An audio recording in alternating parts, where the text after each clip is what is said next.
Assalamualaikum warahmatullahi wabarakatuh. Perkenalkan, nama saya Nur Haziza, Program Studi Kesehatan Masyarakat Fakultas Kesehatan di Universitas Anak Bangsa.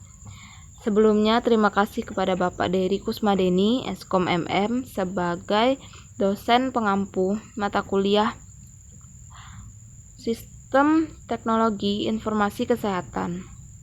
Baiklah, di sini saya akan membahas tentang data. Apa itu data?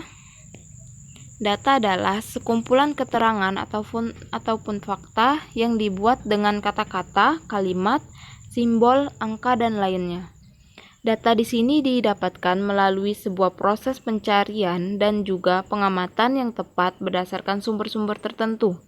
Adapun pengertian lain dari data yaitu sebagai suatu kumpulan keterangan atau deskripsi dasar yang berasal dari objek ataupun kejadian.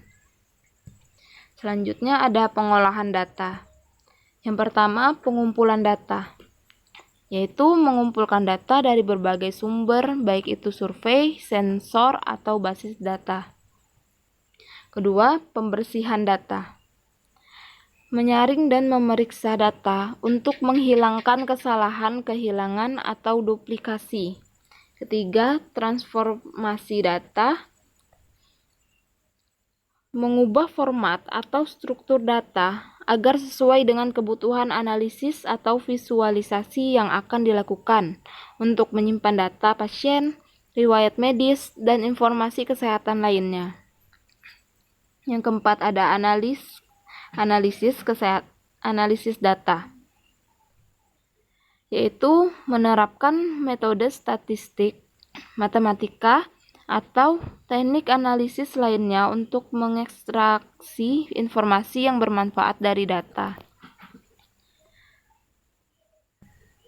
Selanjutnya yang kelima, visualisasi data, yaitu membuat grafik, diagram, atau visualisasi lainnya untuk mengkomunikasikan temuan atau pola dalam data dengan lebih jelas.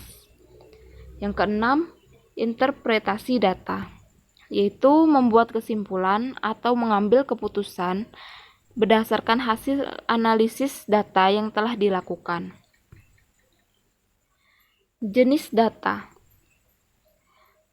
Berdasarkan jenis, yang pertama ada data statis, data yang melekat di individu, contohnya tanggal lahir. Yang kedua, data dinamis, yaitu data yang mengalami perubahan, contohnya alamat. Berdasarkan sifat, yang pertama ada data kuantitatif, yaitu data yang diukur dalam jumlah atau kuantitas, biasanya dalam bentuk numerik atau angka. Kedua, data kualitatif, yaitu data yang mendeskripsikan sifat atau karakteristik, seringkali dalam bentuk kata-kata atau label. Berdasarkan sumber, pertama ada data internal, yaitu data yang dikeluarkan dari dalam institusi. Kedua, data eksternal, yaitu data yang dikeluarkan dari luar institusi, contohnya terkait organisasi atau kerjasama.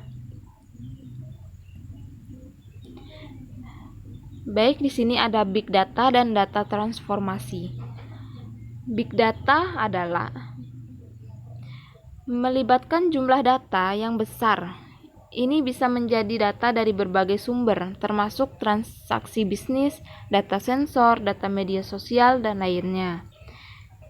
Data transformasi merujuk pada proses mengubah atau mengelola data dari satu bentuk ke bentuk lainnya, seringkali dengan tujuan membuat data lebih berguna atau lebih mudah dimengerti. Selanjutnya ada sumber data. Yang pertama, sistem internal organisasi. Data bisa berasal dari sistem internal suatu organisasi seperti sistem manajemen database atau DBMS, sistem manajemen sumber daya perusahaan atau ERP, atau sistem manajemen hubungan pelanggan atau CRM, mencakup data operasional, data transaksi, dan data pelanggan, dan banyak lagi. 2.